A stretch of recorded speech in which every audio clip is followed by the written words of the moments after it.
Guys, pakinggan niyo to, tingnan niyo to. Tama ba ang sinasabi ni Kuya? Pag-comment sa baba kung sang-ayon kayo dito sa sinasabi ni Kuya. Sir, bakit dito sa SSS, mabilis kumuha ng kaltas pero pag benepisyo na, pahirapan? Pakibisto nga po ang mga modus at racket sa loob. Brad, welcome sa Sindikato sa Sweldo o SSS. Ito ang nag-iisang bangko sa mundo na hindi mo pwedeng sabihing ayoko mag-deposit. Mandatory, sa pilitan. Bago mo pa mahawakan ang pinagpaguran mo, nadukutan ka na. Sabi nila, para sa future mo daw to. Pero sa totoo lang, parang tayo ang nagpopondo sa present nila habang ang future natin, bahala na si Batman. Himayin natin ang modus ng ahensyang ito. Simulan natin sa loan system nila na daig pa ang loan shark. Ito ang pinakmasakit sa loob, tol. Nangailangan ka, nag-apply ka ng salary loan. Tandaan mo, ang linoloan mo dyan ay base sa kontribusyon mo. Pera mo yan! Pero ang sistema, may interest na agad. At kapag na-delay ka ng bayad dahil nawalan ka ng trabaho o nagkasakit ka, dyan papasok ang penalty. Ang penalty ng SSS, daig pa ang 5-6 sa palengke. Mas mabilis pa tumubo ang interest ng SSS kaysa sa pag-move on mo sa ex mo. Humiram ka ng 20,000 pesos, hindi ka nakabayad ng ilang taon dahil naghirap ka. Pagbalik mo para ayusin, ang utang mo 80,000 na. Saan galing yon? Sasabihin nila, compounded penalty po. Wow, yung pera ko na nasa inyo, kapag kayo ang humawak, ang liit ng tubo. Pero kapag yung pera ko, hiniram ko sa inyo, ang laki ng tubo nyo, ginisa nyo ako sa sarili kong mantika. Isunod mo pa ang pahirapang claiming process para kang dumaan sa obstacle course. Nagkasakit ka, need mo ng sickness benefit. Nawalan ka ng mahal sa buhay, need mo ng funeral benefit. Dito mo mararanasan ang requirement festival. Hahanapan ka ng ID, birth certificate na dapat PSA at bawal luma, medical certificate, hospital record,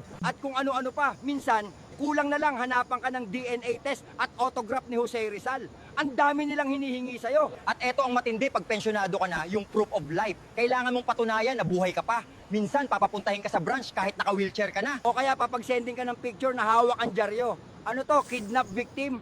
Kulang na lang may nakasulat na, please ransom me. Ganun ang trato sa atin, parang hostage. At eto ang malupit, ang contribution gap o ang employer magic. Kaltas ng kaltas ang boss mo sa sweldo mo para sa SSS. Tuwing payslip, may bawas. Pero nung nag-check ka sa SSS online, kung makapasok ka man sa website nila na laging system down, at parang family computer nung 1990s ang style, tapos malalaman mo, walang hulog.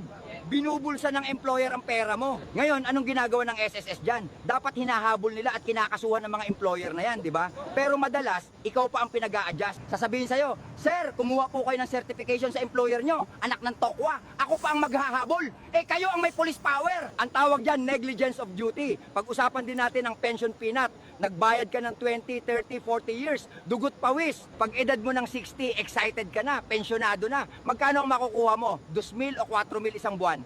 Anong mabibili niyan ngayon? Pambili lang yan ng maintenance na gamot, kulang pa sa gatas at bigas. Ang totoo niyan, tol, para mabawi mo ang lahat ng hinulog mo sa kanila, dapat mabuhay ka ng singtagal ni Manong Johnny. Kung namaalam ka ng maaga, thank you na lang ang pera mo. Habang ikaw na nagpondo, barya lang ang nauwi. Tignan mo naman ang board members at executives ng SSS, nakatanggap sila ng milyon-milyong bonuses. Kapag maganda daw ang kita ng SSS, may bonus sila. Eh kanino galing ang kita? Sa penalty mo, sa interest ng loan mo, yung paghihirap mo, yun ang bonus nila. Isipin mo, tol, yung pera mo na pinagpaguran mo, kapag nasa bulsa mo, hari ka. Pero nung nilipat sa bulsa ng SSS, naging alipin ka. Kailangan mo pang magmakaawa, mag-fill up ng form, at magbayad ng penalty para lang magamit ang sarili mong pag-aari. Kaya sa susunod na makita mo ang kaltas sa payslip mo, huwag kang ngumiti at sabihin, investment ko yan. Magalit ka dahil ang perang yan ay pwedeng ipang shopping ng mga bossing habang ikaw ay magbabayad ng penalty sa future. Kaya kung tatanungin mo ako kung ano ang tamang tawag sa sistemang ito, kung saan ang pera mo ay pinahihirapan kang makuha at tinutubuan ka pa kapag hiniram mo, simple lang tol, ang SSS, hulog mo, pang bonus nila, ipon mo, pera mo, uutangin mo.